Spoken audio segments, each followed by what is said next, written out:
விக்கிரமன் உறையூர் சிறைச்சாலையில் ஒரு தனி அறையில் அடைக்கப்பட்டிருந்தான்.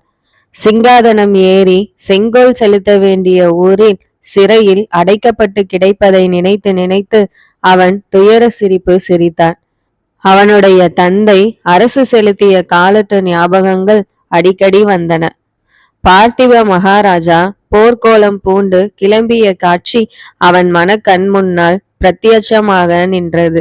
அதற்கு முதல் நாள் மகாராஜா ரகசிய சித்திர மண்டபத்துக்கு தன்னை அழைத்து சென்று தம்முடைய கையால் எழுதிய கனவு சித்திரங்களை காட்டியதெல்லாம் ஒவ்வொன்றாக நினைவுக்கு வந்தன.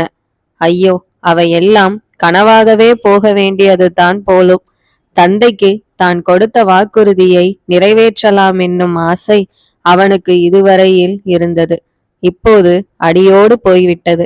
பல்லவ சக்கரவர்த்தியின் கட்டளையை எதிர்பார்த்து இந்த சிறைச்சாலையில் எத்தனை நாள் கிடக்க வேண்டுமோ தெரியவில்லை.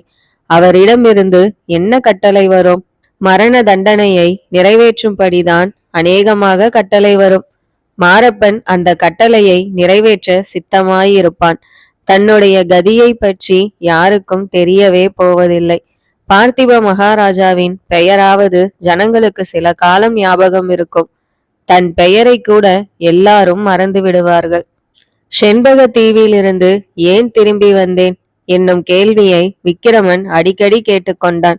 சின்னஞ்சிறு தீவாய் இருந்தாலும் அங்கே சுதந்திர ராஜாவாக ஆட்சி செய்தது எவ்வளவு சந்தோஷமாய் இருந்தது. அதை விட்டு இப்படி தன்னந்தனியே இங்கே வரும் பைத்தியம் தனக்கு எதற்காக வந்தது? அந்த பைத்தியத்தின் காரணங்களை பற்றியும் அவை எவ்வளவு தூரம் நிறைவேறின என்பது பற்றியும் விக்கிரமன் யோசித்தான். செண்பக தீவில் இருந்த போது பொன்னி நதியையும் சோழவள நாட்டையும் எப்போது பார்க்க போகிறோம் என்ற ஏக்கம் மீண்டும் மீண்டும் அவனுக்கு ஏற்பட்டு வந்தது. ஆனால் சோழ நாட்டின் மேல் அவனுக்கு எவ்வளவு ஆசை இருந்தாலும் சோழ நாட்டு மக்கள் சுதந்திரத்தை மறந்து வீரம் இழந்து பல்லவ சக்கரவர்த்திக்கு உட்பட்டிருப்பதை நினைக்க அவன் வெறுப்பு அடைவதும் உண்டு. அந்த வெறுப்பு இப்போது சிறையில் இருந்த சமயம் 10 மடங்கு அதிகமாயிற்று.